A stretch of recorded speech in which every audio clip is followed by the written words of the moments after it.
John, do we need to do a roll call? I believe so, yes. Yeah. Could you please do the roll call? Sure. Heidi DeWeingart, Here. Commissioner Mascara-Bruno, Here.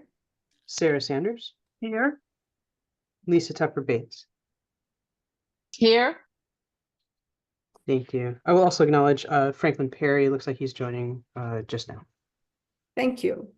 So thank you everybody for joining the special meeting of the Personnel Committee. I'm calling the meeting to order. Thank you, Dawn, for moving the agenda to the top. So we have been talking about, we have an MOU between the Department of Housing and CHFA for the 3 CANs position. And those positions, we signed an MOU, I think it was November. And then the MOU is for 6 months that will end in July. And then there is an extension that can be done for another 6 months, I think, for December. So we have been going back and forth. I know we have had a discussion previously about how we can incorporate or what do we do with these 2 positions instead of just keep extending an MOU. So Nandini brought to my attention that the MOU was, I didn't even remember that I signed it, that it ended in July and then have an extension, that we needed to come up with some resolutions and what we can do with the 3 staff. So this is a discussion, the recommendation of a discussion to the with the personnel committee to see if we bring those 3 positions at CHFA. Do we extend the MOU for another 2 to 3 years, which is not fair to the staff that are doing this work.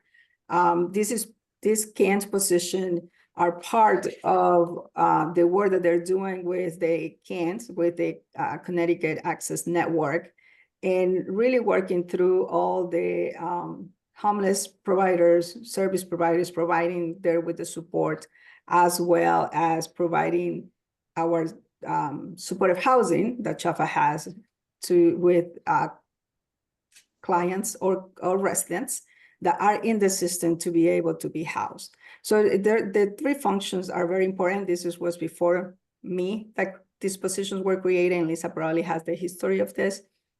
And as the governor is trying to end homelessness, creating the interagency council with CHFA is part of that. I wanted to have that discussion with the personnel committee. Do we bring the 3 staff just permanently so we don't have to go back and forth? And it's not fair also for people to have an MOU in 6 months and another 6 months and whether or not they have a job. So I'm going to open up for discussion. Commissioner? Yes. Can I make a statement or say a few words to kind of align with what my understanding as well of the situation is? And so I want to sort of, the commissioner already talked about the fact that this was entered into, an MOA was entered into between the 2 organizations. It was before her time, before my time. The arrangement was always meant to be term limited. It was a mandate from HUD that came down to create a way to coordinate entry points across the state for the homeless system. So, you know, this MOA provided the vehicle for these 3 employees and this function to be funded through CHFA's payroll, but really working with the department. And the way it stands today is that, you know, this is not an arrangement that really should be long-term. I don't think it's in the best interests of either organization or the employees. And I know from CHFA's perspective, I could speak and say that we have received advice that this is risky. It's from a business perspective. It isn't good for the organization. There are other risks as well besides legal risks. And so, because we really have no oversight over these employees. And so, however, you know, we're willing to support the program and support the very critical function that this these particular employees bring to the system. We could still provide that level of funding as we have previously done for these positions, but they really, we believe, should be housed with the agency that runs the programs that are funded through HUD block grants as well as state funds. And so, you know, for all of these years, DOH department has been overseeing these employees and the program that they're a part of. And we don't, I guess we don't understand the wisdom of farming it out to an organization like CHFA, who, yes, we do create supportive housing. Yes, we have a supportive housing portfolio. But really what this function is, you know, 90% of their work is supporting the homeless service agencies, who are the nonprofits doing the intake and the client-facing activities for the homelessness system. And I'll just end by saying that there are a lot of questions for me when I look at taking on these employees, because it's not just 3 employees, right? It's owning a whole function. It's a part of the homelessness network or system, if you will. And there are funding sources that are in play. There's HUD funding. You know, I just have a number of questions. I believe it will put significant stress on our ability to be the financing entity we were created to be. We would need a significant adjustment to our budget. Not known. I'm not going to say I know the number. I don't know what it is. You know, we just, in closing, I think we see ourselves as collaborators. We see ourselves as wanting to do the right thing, and supporting to the extent we can. We've provided significant support for many of the signature accomplishments of this administration, you know, and will continue to do so. And we have expertise that we can bring to bear in those areas. But, you know, we can't be necessarily diluted or thought of as a Swiss Army knife, which means to me, we do a lot of different things. And you know, it could imperil our ability to respond effectively, because there's high chances that we'll be called upon to create another program, run another program for the administration, which we would very much like to be a part of as well. So I'll stop there. Thank you. Sayla, can I just say a few words as well? Nandini said something that's important, which is that the mandate from HUD to create better coordination among homeless resources was indeed unfunded. That is very true. And there is no Department of Homelessness. So the role for the state to be involved in efforts to end homelessness is necessarily fractured among multiple state agencies and entities. And one of those includes CHFA. So I think it's really critically important to acknowledge that helping to play a role in ending homelessness is indeed part of CHFA's work as the single biggest funder in the state of the most expensive resource in the homeless system, which is permanent supportive housing. So just really important to acknowledge that this is not ancillary to the work that CHFA does. There's permanent supportive housing in a very high percentage of the developments that CHFA has funded and that we continue to fund. So it's really important to acknowledge that and to pay mind to the fact that these positions, I might be the only person here, maybe there are others, who was on the board when these were created by the previous commissioner, who was at that time chair. So it was indeed a decision made previously by a different commissioner.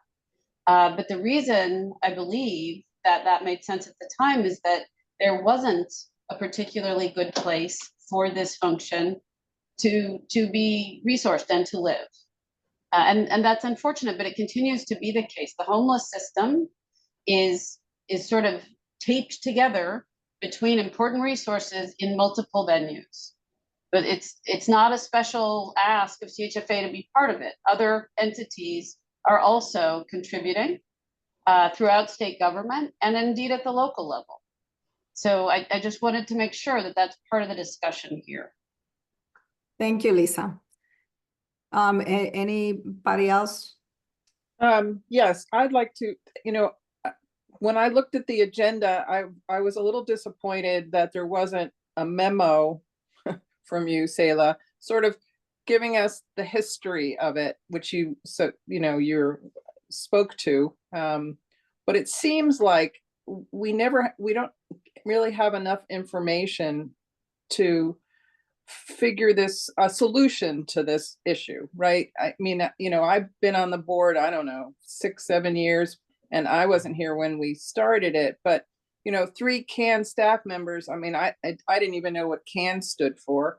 The fact that they've been on the payroll for 10 years, the problem, the solution, is CHFA the best place for these 3 employees? Who monitors them? Who manages them?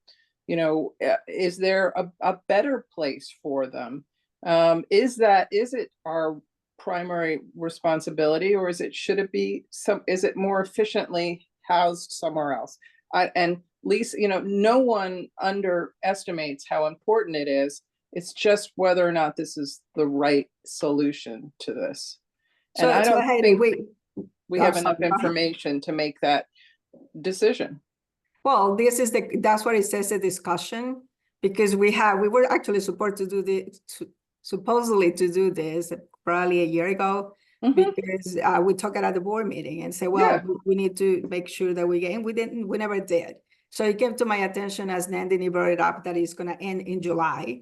So we do need, with an extension, but we get all trapped in our daily life and we move on. So this is a discussion that we have to come up with a solution, because it's also not fair to the staff that have been looking at every 6 months or every year. I agree, but there's not a lot of data up here.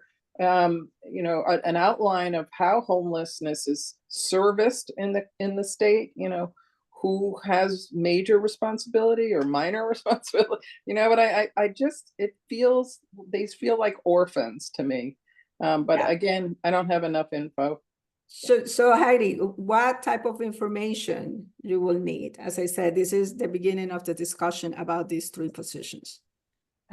We need a history.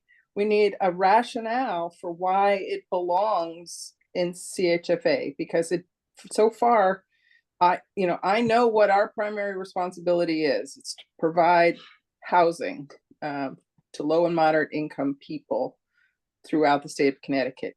This seems like from the little I know, seems like a social service or an outreach service providing roles. And I don't know that we have anyone in-house that can manage and make this group prosper. I don't know if because Nandini. Yeah, I know, as I said, this started before me, but I do know that Terry Nash has been part of at the staff level. There is an interagency council to end homelessness at the commissioners level that the governor established this past January to deal with, and where all these agencies, including CHFA, is part of it, to bring all the resources together to be able to address the issue.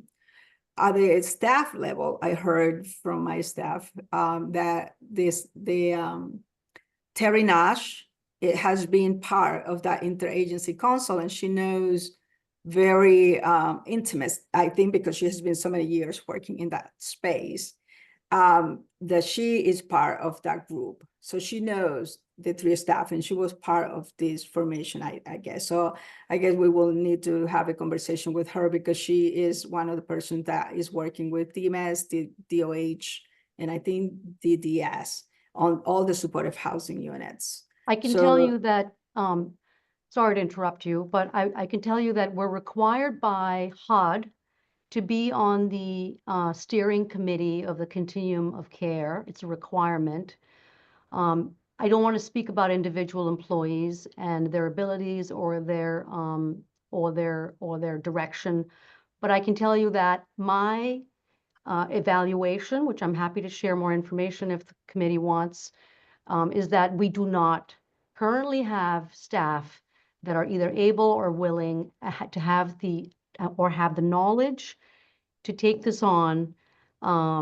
This is coordinating the homelessness support agencies, the nonprofits at a very strategic level, and to coordinate their activities, which is more than just housing. It's more than just providing them access to the housing units. There are significantly other supportive services type things that they're doing. I have a job description in front of me that I can share with the committee as well. But this is not something we are intimately or even remotely familiar with. And I can tell you there's nobody in-house that knows this particular line of work.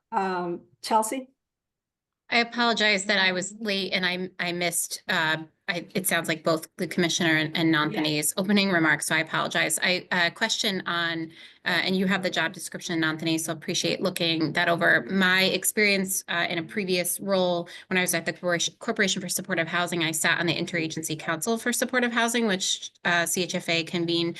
And my understanding was that at least some of the role of some of those positions was to connect folks to the CHFA supportive housing units. So I don't know if Commissioner, if you can clarify if that sort of making sure that CHFA's portfolio is filled as part of the role of these positions, or if that's being, like, if that is a responsibility and sort of who oversees that aspect from either CHFA or DOH's side at this point. That is a responsibility. And as I mentioned, there are four staff actually. There is a group of staff that are the Interagency Council that they are looking at all these supportive units as well as also who are service providers between CHFA, DOH, and DMS.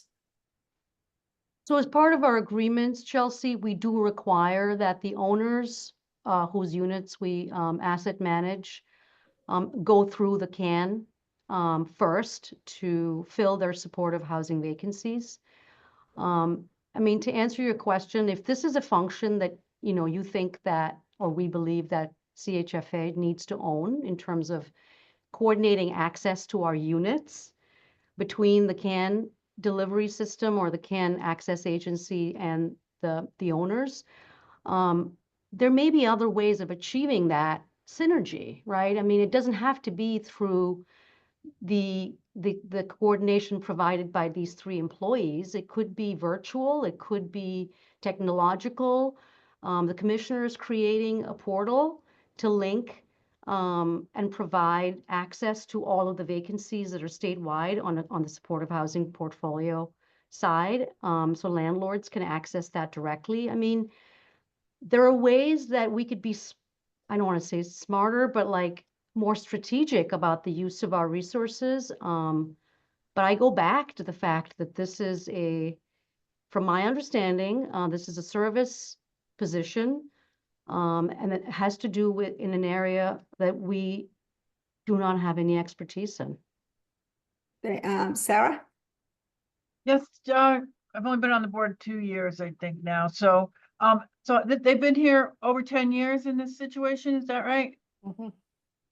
And who are they? I'm sorry, because I don't have the background. Are they state employees or CHFA employees? They're state employees So right now? CHFA employees are state employees. So Yeah. Okay. we are. I mean, we have all of the benefits of state employees, including the pension, the health care. I'm trying to think of what else the other benefits are. Maura, help me out if you don't mind. But like whose head they're count not, are they in? so no, Sarah, but they're not considered as state employees because if somebody from CHFA wants to apply to the state, they have to go, it has to be open to the public. I mean, they are state employees for something, but on the from the personnel hiring, then they will have to go like they are outside of the state. Well, for instance, CHFA doesn't have any union employees, I don't think, right? Are these union employees? No. No. Okay, so they sound a little more like CHFA employees. Yeah. And why would there be a significant budget impact if CHFA is already funding them? Good Because I question. wouldn't, because I don't have the in-house expertise or the infrastructure to properly onboard these employees and oversee them and create a unit that would manage the work that they're performing currently. So you think you'd need a supervisor to hire a supervisor? Absolutely. At least one, yes. And who's supervising them now? Someone over at DPA, They work in collaboration with the Interagency Council of the Staff, which is DOH, CHFA, and DMS. They report to Steve DeLella at DOH, And they work with the group. but they're overseen by Steve. So, I mean, that's a fact. Franklin? Yeah. So the individuals, if I'm trying to get, I'm just trying to get this whole timeline correct. The individuals are funded through CHFA, but they work at DOH, and the administrative responsibilities fall at DOH. I'm pretty sure at the beginning of this call, I heard that the funding will still remain. So I guess I'm missing what is the discussion about? The funding will be there if they stay at DOH, they'll have the money from CHFA. What is the benefit of the move if the funding is there for these positions to still exist? So we're not losing services, there's continuity of services, they'll be over at DOH, and the money's there. So what? So they, right now, they're employees at CHFA. DOH does not have any open positions. You know, legislators didn't give us any positions, so we don't have any positions where they can come in.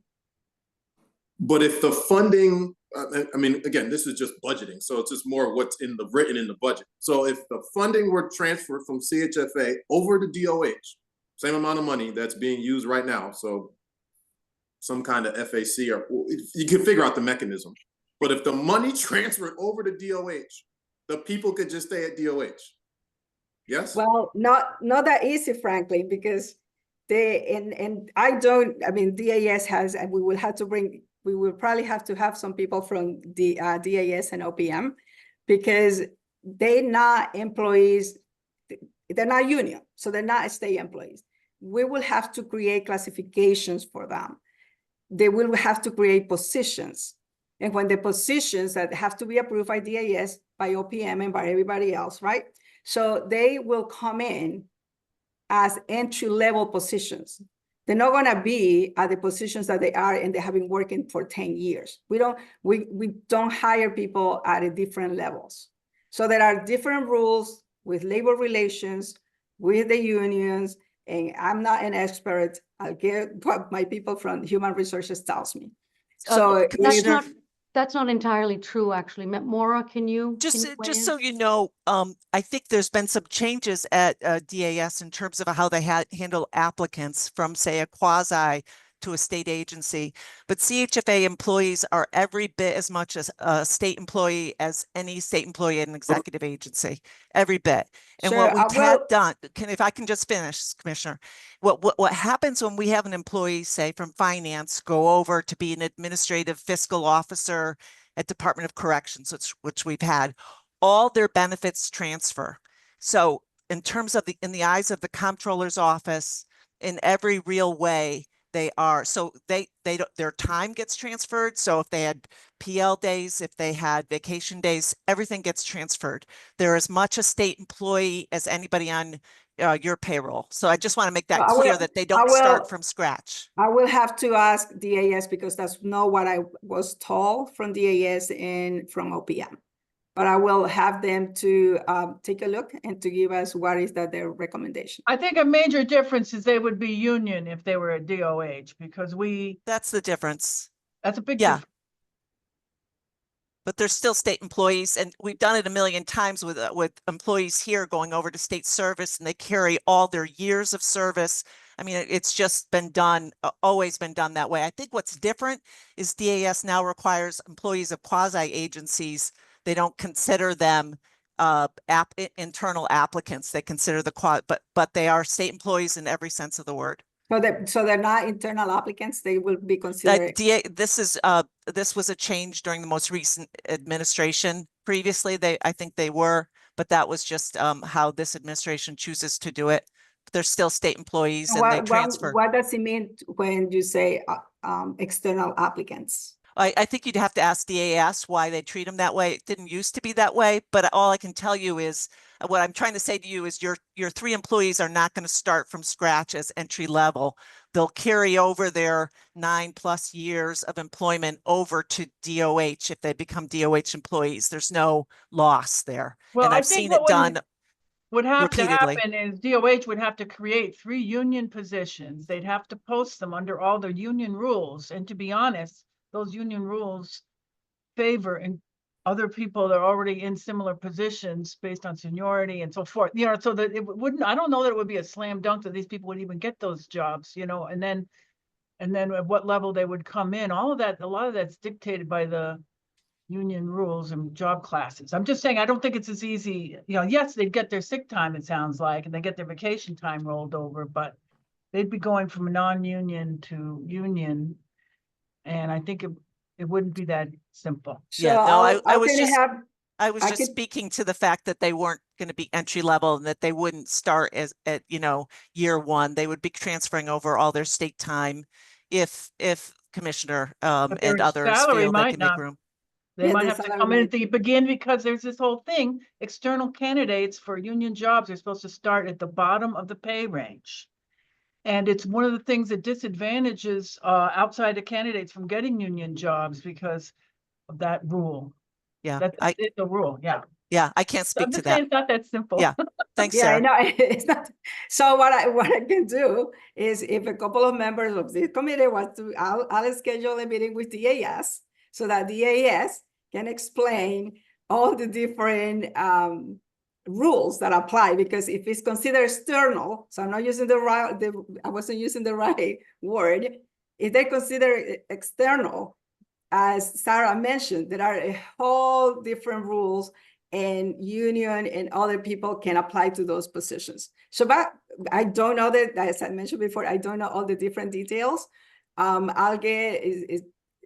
have a couple of volunteers that want to explore that and want to look at it. I'll be happy to schedule a meeting with the AS. I'd volunteer for that, Selah.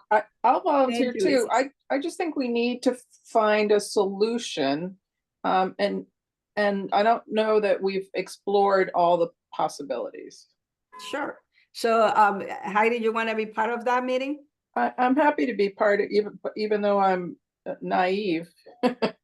I mean, I have been there for 6 years and I still don't understand all the rules. well, If you're accepting naive people, I'll also attend. Oh, that'd Let's be just great. talk about that because I don't really see that happening. We're about to enter into a two-year budget cycle. Selah had to submit her budget last September 1. The governor's going to come out in a week with probably cuts to your budget, like mine. But anyway, and you don't, just adding funding. It sounds simple, but it's not that easy to just add positions and funding.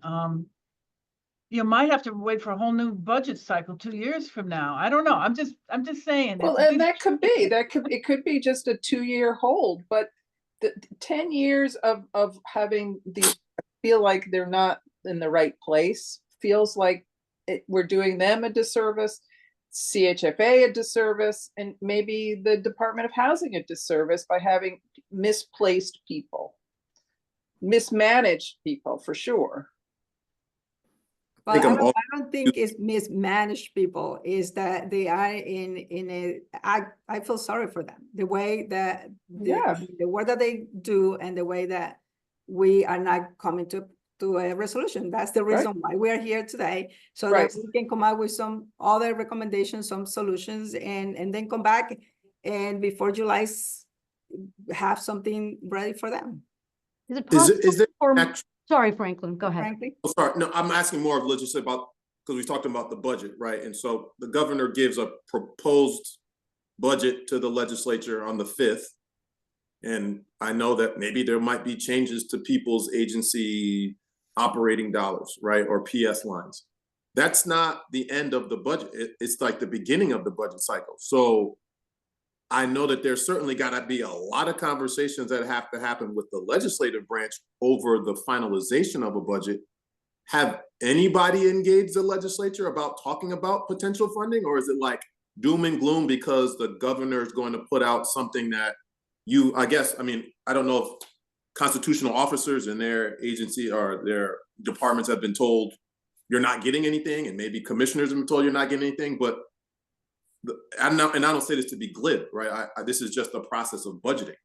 What comes out next week is not the budget. So that's not what's going to go into effect come July 1st. So has there been any engagement with anybody to talk about potential funding? If there are concerns about unionization or we're not going to have enough dollars for 3 people, have those conversations even started? Or are we just assuming that what the governor says is that's just it? Right, frankly, 'Cause I have a boss. I They'll can't, kick I off can't talk for everybody else. It's what the boss said to me, right? So we have not engaged like no one's talked to approach chairs, no one's talked to the housing No, but chairs. everyone knows we're up against a spending cap and everyone's clamoring for any operating dollar they can get. And in our call with OPM recently, I heard the agencies ask for $1 billion more than they can afford across all agencies. Across all agencies. And they even when they asked to submit budgets, they asked agencies for a 3% reduction. So it's tough, I would say, at the state.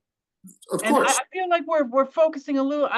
Personally feel like we're focusing too much on shifting these back to DOH when these people have resided at CHFA so long. I think we should give at least equal investigative into that. Like I can't believe there's not an existing manager that couldn't absorb 3 employees. And it is a housing mission that they're working with. I can't believe that couldn't be worked through. I think we should investigate that option as well. Thank I you, guess my Sarah. question to that would be, how come that why was there a need for an MOA? Exactly. Why would you have done that if it wasn't supposed to be something that was temporal in nature, not permanent? Because when you first entered into it, you just would have put it at CHFA in the first place. So I think- frankly, I wasn't here it at is- that It's time. not a permanent. I wasn't I'm here, more so than I cannot answer that. I'm just So, saying, I'm more than happy to call Commissioner Klein. Her son and I were best friends in law school. I'll ask her why Yeah. they did it, but I'm just saying you would not enter into an MOA if you wanted something to be in permanence at the inception of an agreement. You would just Right. make it permanent. So there was So- never any intention for this to be in perpetuity, and we're talking as if it was. So I'm confused by that. But Franklin, if I could just speak to that a little bit, the whole nature of building the coordinated homeless system has been an exercise in doing the best we can and Sure. finding ways to build a whole new structure, which has been going on for about the last, 15 years. Take some from here, take some from there, try and build it. Is that an ideal way to build new structures? No, and we knew that the whole time. But the problem is, I think there was a hope that as homelessness was resolved in Connecticut, some of these functions maybe we wouldn't need. The problem we're up against is that homelessness is much, much worse today than it was a year ago, than it was 2 years ago. So structures that I think that I hoped in my role might be temporary are actually more important today than they were 5 years ago when things were headed the right direction. So I don't think it's not fair to look back 5 and 10 years ago when those of us, Chelsea, myself, others who were working in homelessness, were doing our best together with our state partners, including Commissioner Klein at that time, to literally scrape together a coordinated structure that actually ran very well for a time. Circumstances have changed in Connecticut, and homelessness is now a crisis. So things that we had hoped could be temporary, actually, we still need, and arguably we need more than we ever did. And I understand what you're saying, Franklin, and someone here, whether it's, Nandini or whoever, could certainly talk to the legislators about 3 new positions that are currently funded and have been working well for 10 years at their home base of CHFA. And Nandini haven't created the problems that you've suggested are possible in 10 years. So anything is always possible, but those problems have not actually reared their heads. But I just want to submit to everyone the fact that there is an ask for $50 million for additional homeless shelter beds, for cold weather shelter, and for direct assistance to these people we're trying to help. So an ask for 600 or whatever $1,000 it is that it costs for these positions, I think is going to seem, frankly, a little petty coming from CHFA where the funds have existed, when the ask is for CHFA to continue to be a partner in this effort, as CHFA has been for a decade. So, and I think it's unfortunate timing, Nandini, with Well- all the crisis we're experiencing, including HUD cutting off funding yesterday to homeless providers, that this seems like a good moment rather than waiting a couple of years to see where we are. So that's just my perspective, but I'm not sure what the crisis is from your perspective when these three people have delivered very good service to the state and to the mission of ending homelessness. And the problems that you cite haven't happened in a decade. So I Well, don't understand that. I don't think past you can has use there, I don't think you can use the past to say that that those risks will not occur or that those things are not legitimate issues. Because as the ED of this organization, I want to run this organization the way that I think makes sense for us from a organizational development perspective. And I think that having 3 employees on our payroll, that we don't supervise, that we have really no insight into, is not the best idea for any organization. It could open us up to liability. It could create claims for us. And maybe you don't see that as a big risk because, I get it. You don't view that as a huge risk, but I, as someone you've entrusted with this organization, I view it as a problem. Now, I also understand that homelessness is a huge problem. I hope I don't sound petty, but I'm willing to support this program. It's just, to hand this program to us and say, you run it, when actually all of the decision making is at DOH, the employees overseeing these people are at DOH, it's not going to result in the best execution. It's going to create inefficiencies. Yesterday, we were talking about streamlining. We were talking about how to create the fastest way to build housing. By handing us a program that we don't have anything to do with, yes, we build supportive housing all day long, and I will agree with you that that is where our role is. But to provide services that we have no ability to shape or fund, but yet we're responsible for 3 employees that support that system. To me, that doesn't make a lot of sense. But I've said my piece. I feel like I'm repeating myself. I'm willing to be part of a committee if that's what's going to happen here. I'd like Maura to be on it. I want folks to think about this from the perspective of the 2 organizations and what their roles are and what they're best equipped to do. And the fact that we each have our expertise, and we're bringing our best game to the table. It may not be taking, DOH program that they don't have the capacity to run right now and adding it to our already long list of things that we want to get done this year, right? I have a set of goals I'm presenting to the board tomorrow. How do you want me to handle those? Given that you're telling me that this I think within you our do. priorities. Yeah, no, I think that you do have resources to do those calls, but Hazin has his hand up. Hazin? Thank you. So I'm just going to answer Franklin's question because I was around when the first MOA was signed. Nice, thank you. Reason is because there was a hiring freeze at the state level. Mhm. And the need was there, and CHFA was chosen to provide support. So that's how the MOU was crafted, and we always viewed it at the time was temporary because the state was trying to balance its budget, and we hope at the time that eventually somebody would figure it out and find a permanent home. So that's my one point. My second point is I look at this whole discussion as an opportunity because when, like I said, when the thing first happened, it was more as temporary, like a Band-Aid kind of thing. Mhm. And the fact that we do have a lot of smart people on the board, a lot of members willing to support CHFA, I think there's definitely a presence or like a place, a platform for us to discuss to find a permanent home for this, whatever that may be. Thank you, Hassan.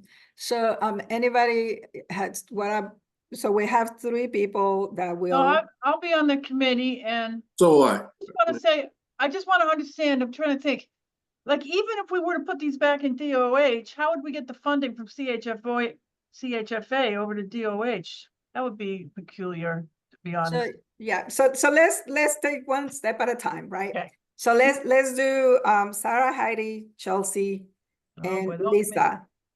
I'll do it too, please. Franklin. We could So also call the commissioner directly and just have her just do a quick call with us. I don't know if we need a committee for this. This could literally be resolved in like 15 minutes, I think.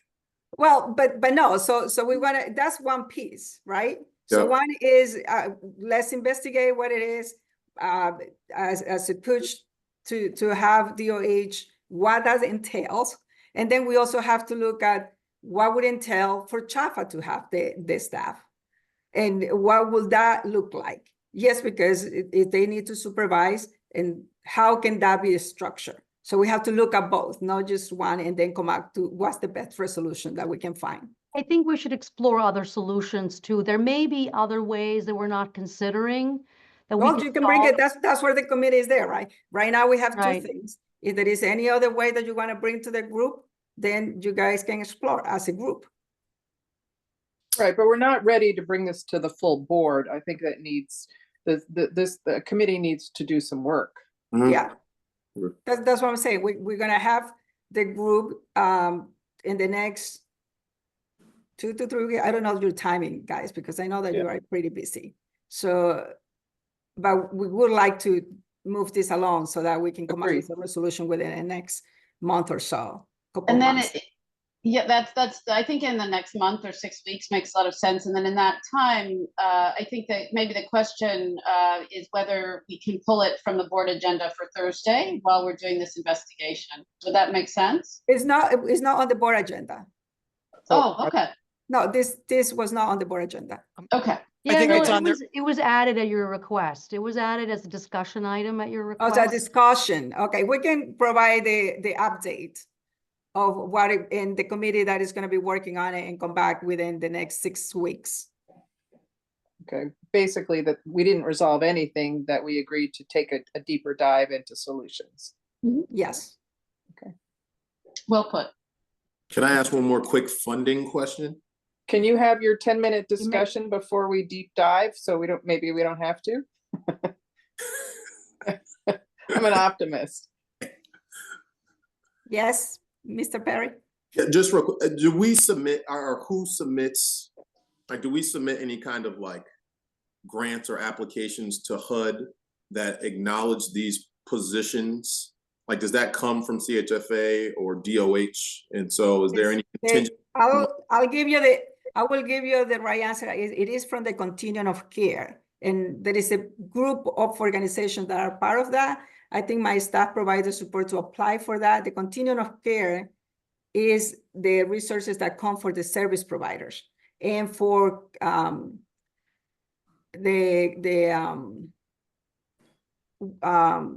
workers. It is for the service providers that provide assistance to the homeless.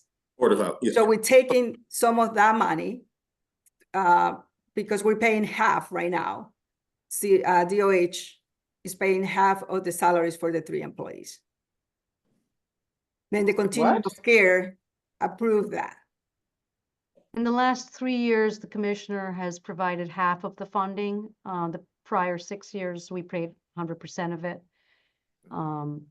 But to answer your question, Franklin, the consolidated plan and the annual report that follows the consolidated plan to HUD from DOH talks about the coordinated access network. It doesn't specifically mention the employees, but it talks about the work that the continuum of care and the coordinated access network perform. I think I only bring that up in light of yesterday. So I think I'm now, like, is there an opportunity, like, does HUD, are they aware of this MOU? Like, if they're gonna do this deep dive and this president's gonna look into stuff, are they gonna see this and be like, we're sending federal dollars to an agency that actually doesn't have any administrative authority or doesn't pay for these positions, so we will void this contract? Is that a possibility?